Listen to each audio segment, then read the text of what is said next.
Hello everyone. I'm very excited to share with you the new and improved Jordan automotive watch.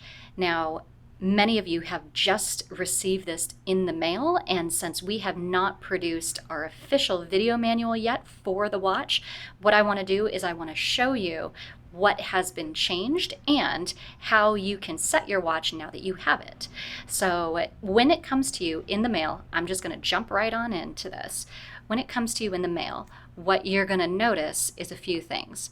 First, you'll see that there is a screen protector. You can remove that and discard it however you want. You can keep it if you want. Some people do that as well. And then on the side, you're going to notice that there is a plastic little stopper that prevents the crown from being pushed all the way in.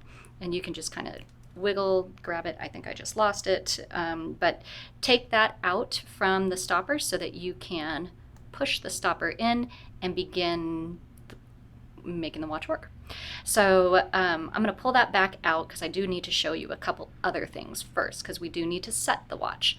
So you've gotten your watch in the mail and you've taken out the stopper, you've taken off the crystal protector, and then what you're going to notice is that when the watch has arrived to you, you're going to see that it's set to 10:10.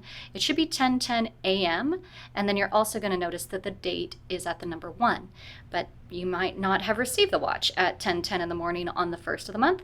So let's go through and show you how you can set the watch so that you can begin wearing it and enjoying it.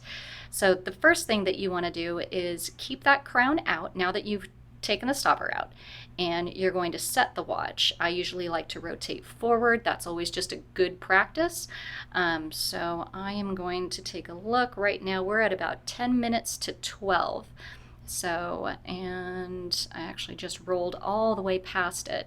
Now, how do I know if I'm in the AM hours or in the PM hours?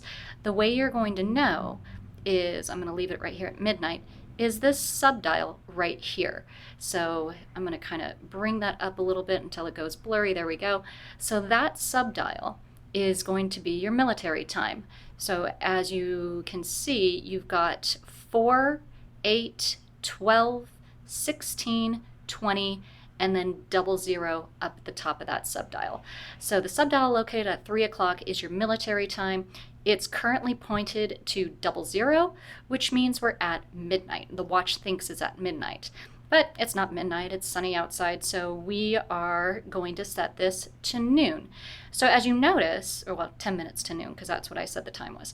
So as you notice, as I'm changing the watch, you can see that the subdial is also rotating. So we're going to set this, let's see what I have here now. We've got about 8 minutes to noon. So as I approach noon, I am going to bring that to about 8 minutes. Notice that the subdial now, that arrow is pointing down to the 12. So now we have it properly set up for AM versus PM. So we've got that done. The next thing you want to do is you want to set your date. So I'm going to carefully push the crown in. I did it a little bit too much, just 1 click. 2 clicks out for the time, 1 click for the date. And if you can see the date right there, it's showing number 2. However, we're on the 11th of the month, so I'm just going to rotate it away from me, or clockwise if you were looking at the crown this way. And you can see that the date is moving quite quickly. So we'll set that to 11. Perfect. So now we have the time set and we have the date set. So if I engage the crown all the way in, the next subdial that you're going to notice is right here. And if you can see, and this is one of the major improvements that we've made with the movement change on the Jordan, because one of the things that we were getting requests on is that there wasn't a rotating or a moving second hand that was constantly moving. So we went and switched the movement of the Jordan to this one here, which is the Seiko Epson YM12. Sorry, just had a blank there for a second. So we're using the Epson YM12 by Seiko, and that has a constant rotating second hand. So that is located right there. Again, military time here, second hand here, and then you've got your timer, which is a 60-minute timer, and the big second hand, which is still positioned at 12 o'clock. I'm going to show you how to use that in a second here for our chronograph. So now your watch is working. You have it pushed in, you've got the date set, you've got the time set, you are ready to rock and roll. You can go ahead, put it on your wrist, and enjoy it. Now, if you want to start using the chronograph, or we have a tachometer here, then here's how you would do it. So the top button on the watch is the start and the stop. The bottom button is the reset. So what I'm going to do is I'm going to engage the tachometer. I'm going to engage the stopwatch to use it for the tachometer.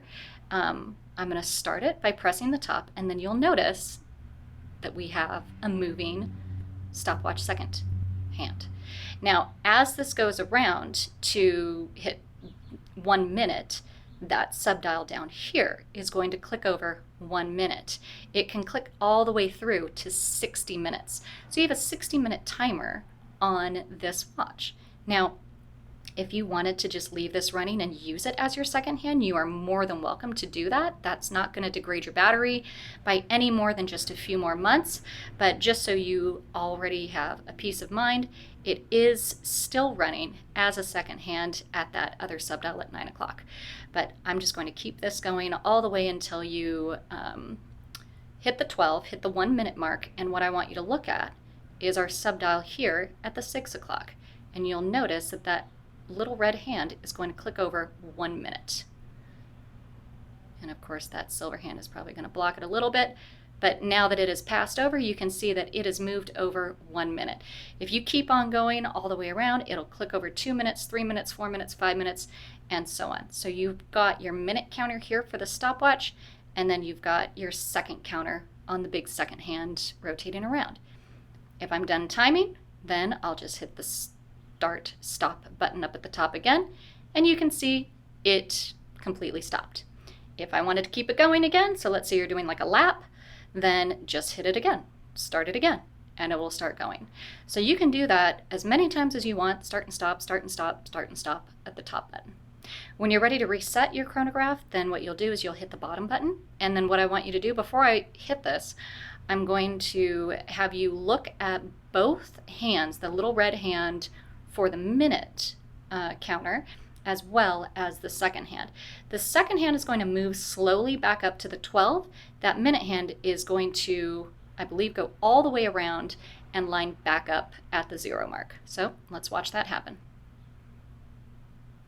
So if you notice, it went all the way around quickly, and then the second hand went all the way back around slowly-ish, slower. But our watch is still running. It will run independent of your chronograph, and so you can always tell that by seeing the second hand move there. So that's kind of your tell, is that you always will have a second hand rotating at the 9 o'clock position, and your watch is working. And as you can tell, as I've been going through this tutorial, our minutes have now gone from 8 minutes to 12 to roughly about 3 or 4 minutes to 12. So this video has only taken a few minutes, and you can see that the watch has been working the entire time. So this is how you use the YM12 movement. This is how you would use all the functions that it has. One feature that is unique to this watch that is not dependent on the movement, but it's another feature that you have, is this crown right here will rotate an inner chapter ring, which gives you a third time zone. So, not a third, apologies, a second time zone.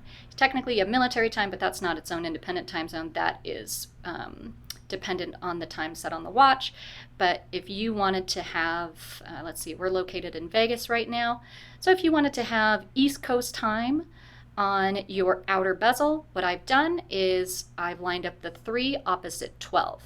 And that's the way I always kind of figure it out, is I say, okay, when it's 12 in Las Vegas, what time is it in New York or in DC or Florida or wherever you are around the world?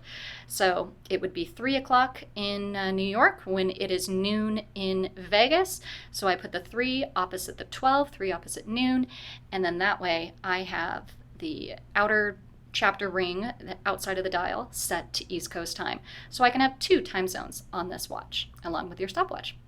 Great, amazing watch. I love the YM12 movement. I think this is a vast improvement on this watch. I think you're going to absolutely love using it, not just for always having a second hand at your displayed for you to see where you are in your minute, but also that 60-minute timer, the military time, and then that time zone that you have extra for you. So I hope you've enjoyed this tutorial. I hope that's given you some better insight to your brand new watch.